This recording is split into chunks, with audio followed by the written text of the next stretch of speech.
All right, howdy Hacksters, and welcome to Hackster Café. Our guest today is Emily Velasco, who makes really cool stuff with hardware. Welcome, Emily. What's up? Thank you. Not a lot. It's just another day at work. I am going camping tomorrow, and I'm really looking forward to having the day off. So, where's camping? Joshua Tree, actually. Yes, Joshua Tree is the best. It's gorgeous. Yeah, and you know what? It's rained so much this year that it is like super green out there, and I'm so looking forward to it. Yeah. I bet it's amazing. You got a ton of attention lately for your Lissajukebox machine. That's super cool. Do you want to tell us about it?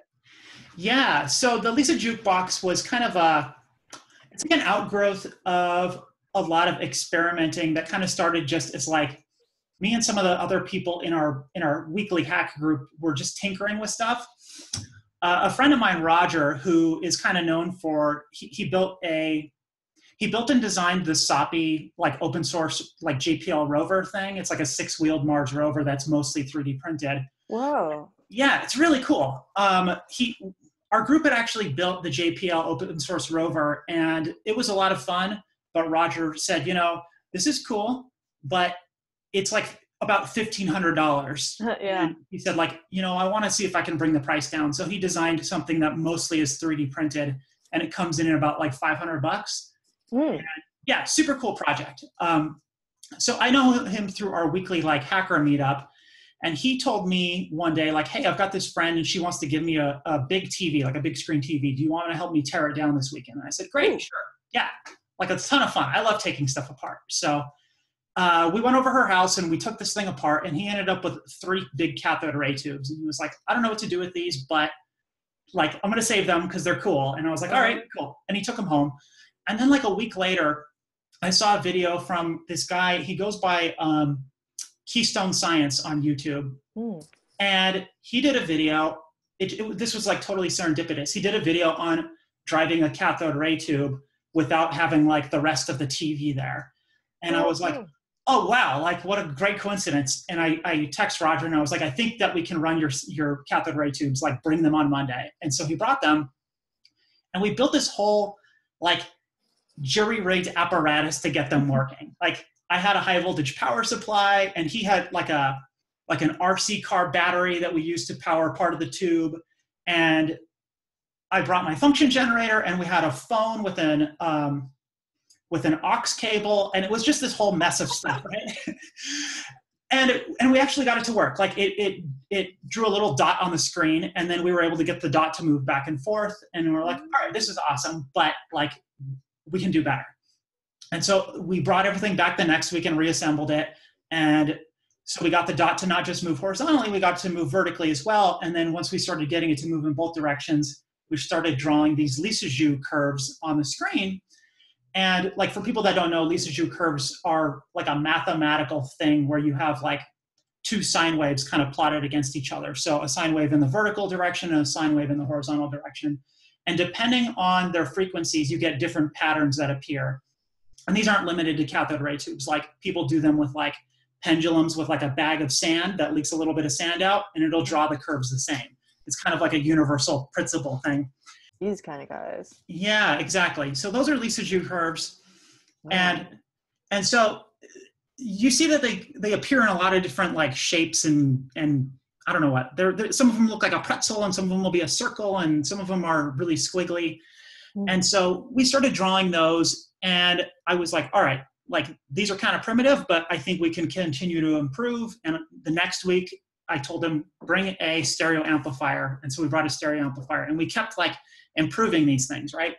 And I was like, this is so much fun. Like they look gorgeous on a cathode ray tube because like it's just a glowing line on the screen, and it's sort of like organic in a way. Yeah. And I was like, I want to do this, but in a way that's like not safe, or a way that's safe, but like more compact.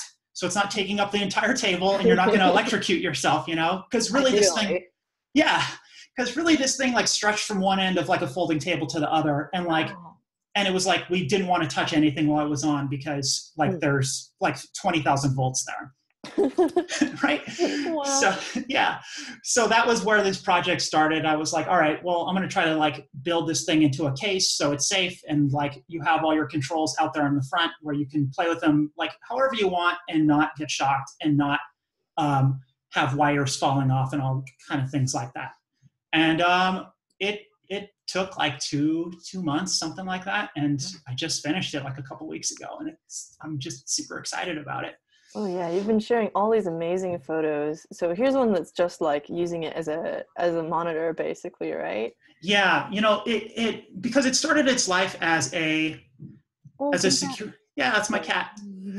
It started its life as a security camera monitor, and so it can still accept composite video if I like hook things up right. And so like if I just disconnect it from like the curve tracing portion of the circuitry and hook it up back to its like stock circuitry, it'll draw a picture, like it'll draw a video picture. Right. And so, yeah. No, that's interesting because it's a coincidence that where did it go? I was just doing a video about the Pocket chip, which the chip computer comes with, here, the little $9 computer comes with a little composite video out. And awesome. It turns out you can buy some of the last few units. So y'all, if you're looking for a project to do, you should totally mash these things up. It'd be so cool. Yeah, definitely. You know, I love composite video, and it's getting like harder to find, especially in like monitors. What do you like about it? You know, it's just it's like a really easy format to use. Like I personally really like analog stuff. It's an analog signal, and it's not super picky, you know, like digital signals, like digital devices are a lot pickier. Like if your signal quality is not great, like it just doesn't work. But like composite, if it's a poor quality signal, you'll still get an image. It'll just be sort of staticky or sort of glitchy, but it still works. And the really cool thing about it is that it was like the standard for so long that like you can get a TV that's from like 1975, and if you like find the right spot on the board, you can like input composite video and like it'll display it on the screen. So you can hook up like a Raspberry Pi, because Raspberry Pi, I think most of the models still have composite video out. So you can hook that to like an old TV, and now you're like showing your like display for your Raspberry Pi on an old TV. And it's just cool because it's sort of universal, even though it's dying now. That is really cool. Yeah. And you made this whole gorgeous enclosure for it that I have to show. There's some, like a number of really cool things about this. Like one of them is that you did like a photo transfer, like an iron-on transfer with this.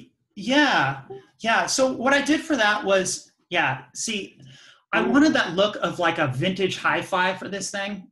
Yeah. And I was like, well, I don't know how I'm going to do that, because I don't have a vinyl cutter. I don't have access to one. I don't have silk screening equipment. I don't have any room for it. But I got to thinking, people do this toner transfer technique for, like, it's a little less common now because a lot of people will go to like Osh Park or other places, JLC-PCB, to get their PC boards done. Yeah. But like in the 90s and maybe even like 5 years ago, if you wanted to make your own PCBs, you get these like toner transfer sheets, and they're sort of like a non-stick pan in a sense. So you print your LaserJet like image onto the board, and then you lay it on your copper PCB and iron it. And the toner, since it's just like a plastic powder, it melts when you iron it, and it sticks to the copper, and then you peel the sheet off and it stays there. And with the PCBs, like you do that so it's like a resist for the etching solution. Yeah. But I was like, I think I can just like transfer it to the aluminum and just leave it there. And so I had to practice a little bit, and like I had some like hits and misses, but it worked pretty well in the end, and I'm like super happy with how it came out. It's gorgeous. Thank I have you. to ask, what is Wibble? It's just nothing really, just like I guess it's like a verbal foible of mine. Like sometimes I'll say something is wibbly wobbly, like if it's wibbly wobbly, like, timey wimey. Is this a yeah. So I say like things are wibbly wobbly, and like, so I was like, well, one will be wobble, and then I was like, well, the other one will be wibble. That's fantastic. It seems very sort of onomatopoeic. Yeah, definitely. Yeah, there's the wobble one. Wideness, tallness, fine adjust, coarse adjust. Wow, that's so cool. Thank you. So do you think that then composite, the way that you talked about it, like CRTs and composite videos seem like kind of the vinyl compared to MP3s of like the hardware world, where you're like, it's analog, it's so much warmer, you've kind of got this forgiveness in the medium.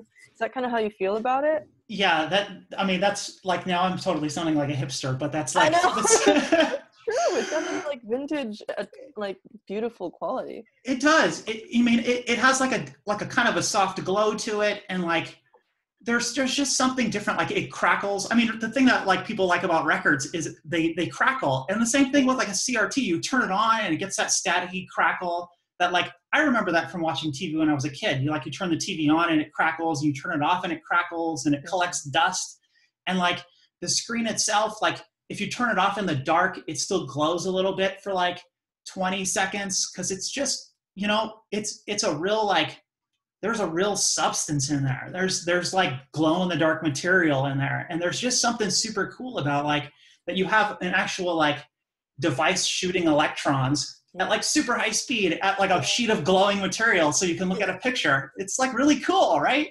It totally kind of brings the sort of tiny, intangible sort of nature of electronics today kind of make, in comparison, these things seem so much more tangible. Right. And, vacuum tubes, like other than people that are into like guitar amplifiers and some audio equipment, they're not things that most of us deal with, except like most of us have had like a CRT TV around. Right. And like, it's a super cool way to visualize what's going on in a vacuum tube. Like, it's just like you just blew up one end real big so it would glow. But like, you can see like the electrons start down here and they go that way. And here's all the things in between that like adjust them. And like when we had that whole rig set up, like we could tinker with like all the different pins on the thing and like, oh, we get like a big fuzzy blob on the screen. And now we get it like a sharp little point. And like, it's just something that's almost, it's so modern in a sense and like also so old fashioned in a sense. Yeah. It almost feels like something out of like the 1910s. It's like a Nikola Tesla kind of era thing, but it's the same thing as was in every single house until like 10 years ago. It's a weird paradox. Yeah. There's so many things that this reminds me of. What was the thing I was going to say? Oh yeah. What you've described is basically just like circuit bending with 20,000 volts. It's ridiculous. Yeah. And I love circuit bending. That's one of my like many hobbies. And it's just fun to like take something that exists and like tweak it and tweak it and tweak it until it's yours. That's a really good feeling, I have to mention a couple of other things. So talking about using sort of CRT technology nowadays for the aesthetics, there is in fact a terminal application for Mac at least that you can get that makes your terminal look like an old CRT. It's ridiculous. So you can do all your programming like this. Super fun. Just this morning, like I was messing around with one of my Raspberry Pis and I was like, I'm just going to hook it up to my big green CRT just because it feels more fun. Like it's more fun to write code and stuff when it's glowing green like that in your face. And so I've played around with that. What was that extension? Is it an extension or what is that thing? It's its own app. It's called Café, and you can like pick between different old displays and stuff. Yeah, that's so fun. Like that just super fun. Yeah. But doing it for reals is so much more badass. Yeah. But not everyone like has room on their desk at their office for a contraption. So it's a good, it's a good happy medium. And it seems like you have a lot of contraptions. So here's another thing that you were posting about, making an old school keypad talk with the help of an Arduino. I see a micro cassette in here. What's going on? Well, so I didn't even think about that at the time. The micro cassette, it was kind of confusing for people. It literally is just sitting there to hold the keypad in place because it happened to fit. Like there's like two little arms on the bottom of the keypad and they just fit perfectly around it, so it kept it from rocking around. But everyone thought that the like cassette was playing the sounds, which in hindsight, like I could totally see why that would be thought. Yeah, it looks amazing. Yeah, so that thing is part of an ongoing project. I got one of these old school telephones. It's like the phones that like have a heavy handset and you set it down. So you're actually literally like hanging up your phone, right? And I got one of those out of the e-waste at work, and I was going to use it as my desk phone, but like we've moved over to voice over IP phones, so I can't use it anymore unless I buy like a whole adapter. And I was like, forget it. And so I decided what I wanted to do is to make like like a cross between a choose your own adventure book and like an automated phone line, like call-in phone system menu. And so the idea is like there's going to be like an Arduino and then this board, it's called the eMic or EMIC2, that's like a speech synthesis board inside of the phone. And the idea is like you'll pick up the phone and like it'll talk to you and then it'll say like so it's in like a choose your own adventure, and it'll say like, if you want to go down this dark hallway, press 1. Like if you want to go back outside, press 2. And like the keypad actually, like the Arduino can talk to the keypad, so it will see what buttons you're pressing. And so that's an ongoing project of mine. Oh, cool. You can remember, kids, always get LAMP when you can. Yes. You've got some sweet videos up here. And you're on not just Instagram, but also Twitter and YouTube. So here's this like beautiful sort of view of the whole machine. What kind of other cool stuff do you have on your YouTube? Literally, that's like my only like build video on there right now. I have cool. I just started it, and thank you. I have some like other plans for it, and I have a few videos in the pipeline, but I just haven't. I've been really busy with work, so I haven't gotten them out yet. But yeah, otherwise it's like little 30-second clips of things here and there. So that's my only and first like full-length video for YouTube. Oh wow! Well, it looks really nice. Thank you. Are you planning to do more with YouTube, or do you have other projects in the pipeline? Yeah, I do. I promised everyone. I built these things. They're like these. I don't know what to call them besides like solar ornaments. You know those little like dollar store like garden lights they like stick in the ground and yeah, like the spikes. Right. So last summer I hacked some of those into like solar ornaments by just simply replacing the white LED with a colored LED and putting like a little hook on them. Take the stand off and hang them. And I wanted to improve them. And one of the things I wanted to do was put a color changing LED in them. And I couldn't get them to work because the way the circuitry works in those things is it's sort of like a boost converter. And so it cycles on and off at like 200 kilohertz, which for like a plain LED is fine because it's just going on and off really fast. But for a LED that has a little chip inside of it, that's not so good because it just keeps resetting like 200,000 times a second, right? Yeah. And so it could never cycle out of red because they're supposed to just automatically change color and just cycle through all their colors. It would just get stuck on them. Oh, yeah. What's that?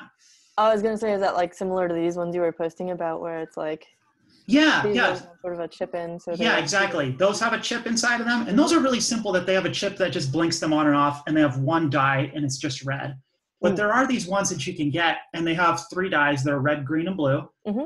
They're not smart ones, so they're not addressable. But like they have a program that's pre-written into their chip that just makes them sort of just cycle through like red, green, blue, and then like every color combination that you can make therein.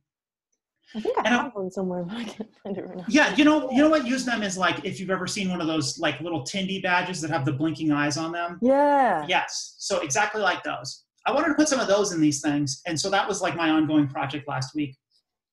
And some people on Twitter helped me figure out like what I needed to do to smooth out that 200 kilohertz signal because I had tried just putting a capacitor in there and it just killed the whole thing. And yeah, right.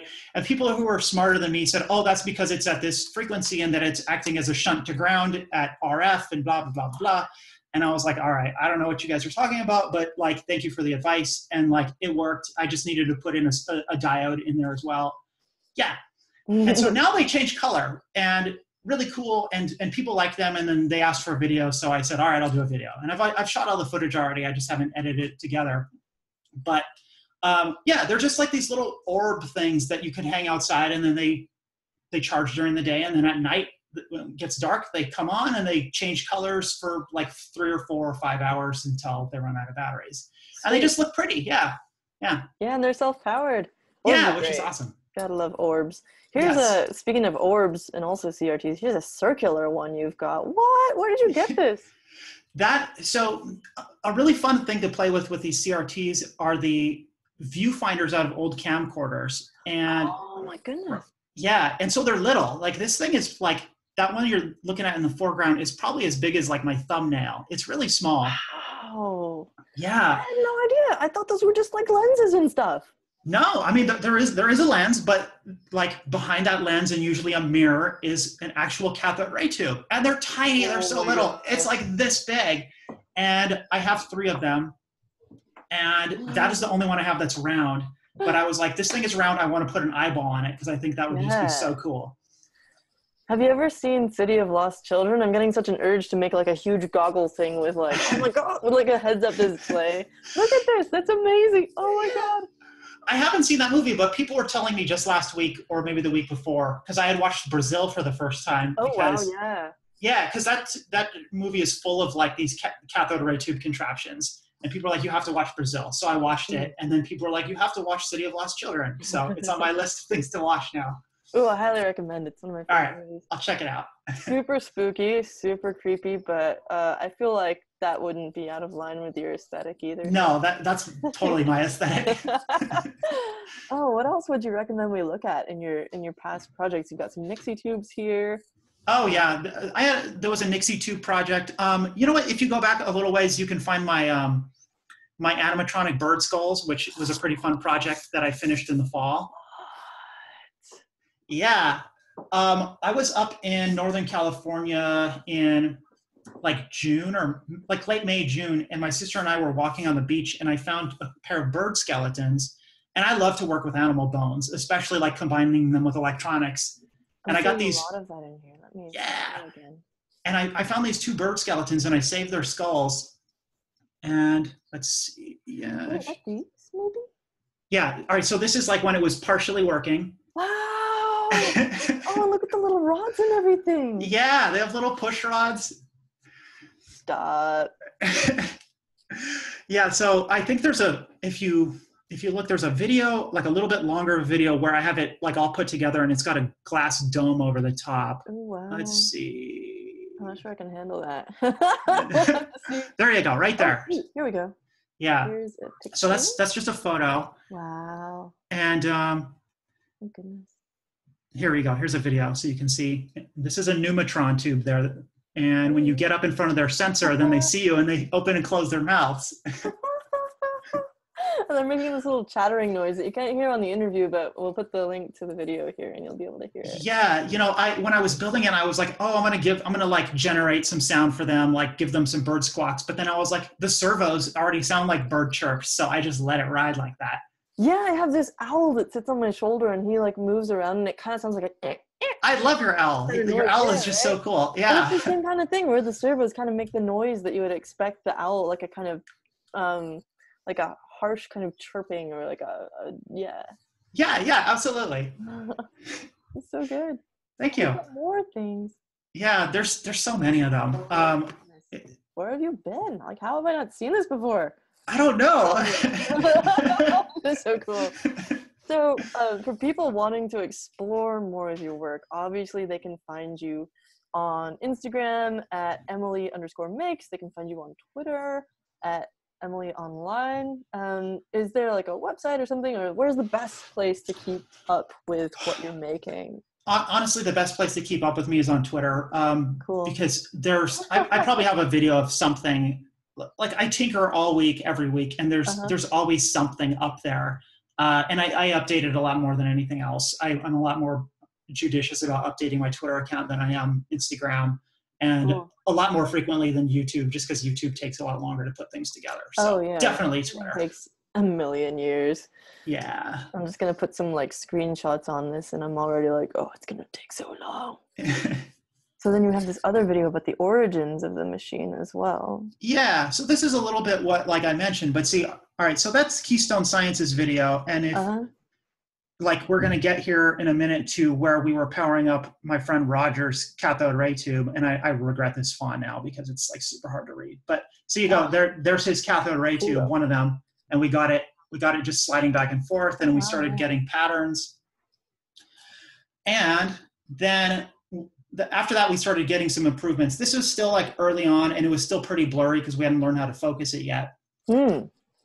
But by the next week, like we had improved things. And so that's so ghostly. And right? Really, really, really like ghostly is like the perfect word for it. Yeah. So this was just like the early stages of where I wanted to go with this thing, because I think if you rewind a little bit, there was like a photo of the whole contraption spread out across the table. Oh yeah. There you go. Yeah. Yeah. Wow. So like we have our high voltage power supply there, and we have the battery pack, and we have like the exposed cathode ray tube, and we have a function generator. And so it was a whole thing. And so that right there was like the prototype for the Lissajukebox, I guess, if you want to call it that. Cool. Yeah, and for those who haven't seen a CRT before, like in its natural environment outside of the huge box, like you get an old TV and most of the box is just empty space with like some wires going through it. It's like most of the weight is just from this glass that's just like, and then whoom, at one end, and like the rest of the stuff is mostly empty. Right. And there's a ton of glass in them because like they're under a complete vacuum. And so they have to keep them from collapsing in on themselves. So that glass is really thick. Yeah, they're so hard to, I mean, I've never tried to break one, but I've seen people like trying to break one. And it's like, it's a challenge. Yeah. Yeah. They're heavy duty. And literally they're heavy and they last forever, which is like one of the charms about them is they're just so durable in a lot of ways. So we've heard a little bit about some of your inspirations. So where do you pick up your skills? How do you stay sharp? How do you learn new stuff? Sure. I picked up a lot of skills just from people I've known. Like my dad is kind of a hobbyist woodworker. And so I picked up a lot of like woodworking skills from him growing up. He always did a lot of work on the house, like if things needed to be fixed around the house. And I guess I learned sort of from both of my parents because my mom is kind of like I wouldn't call her like a DIYer as much as like she's just a cheap ass and she doesn't want to pay she doesn't want to pay someone to do something. So like she'll do it herself. And so I could just kind of learn from them that like almost anything is like within your reach. Like if you want to do something like, and you don't know how to do it, like just try it. And if you fail, you'll figure it out. And I think that has really taken me a long ways, just being willing to try things. And then from there, I've learned so much. Like I took some classes in community college, like on bronze casting and like engine repair. And where I work now, we have a machine shop for the students, and the people who run the machine shop were nice enough to let me audit the machining class that they have. So I took the machining class and then I took the CNC class, and both of them were fantastic. And then I've learned a lot from just like my weekly hacker group I go to. And I would say I probably learned like the most from going to that. I've been going for about probably a year and a half.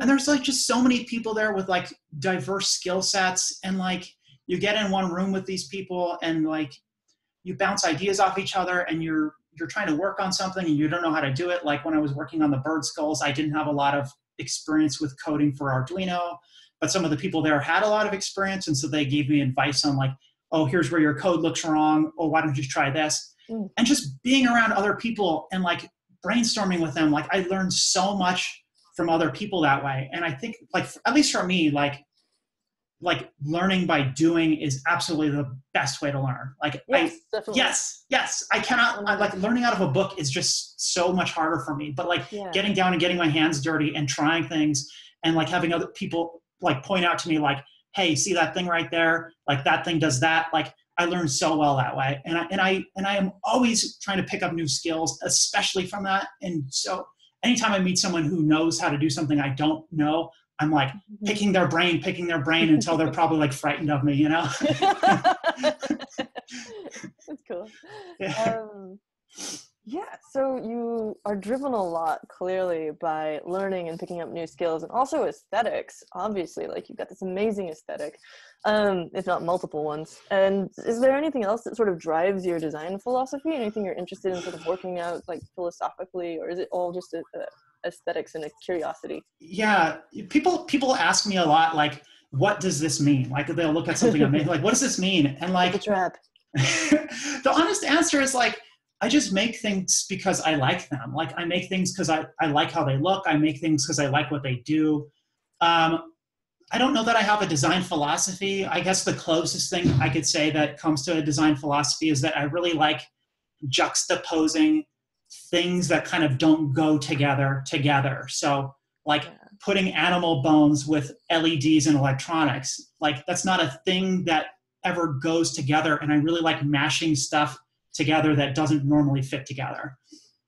Yeah, I've been wanting to make like have you ever seen a snake skeleton? I'm sure you have. Yes. Yes. And like I think that would make an amazing robot, and I never like, you know, there's always so many ideas you have that never get to fruition. Right.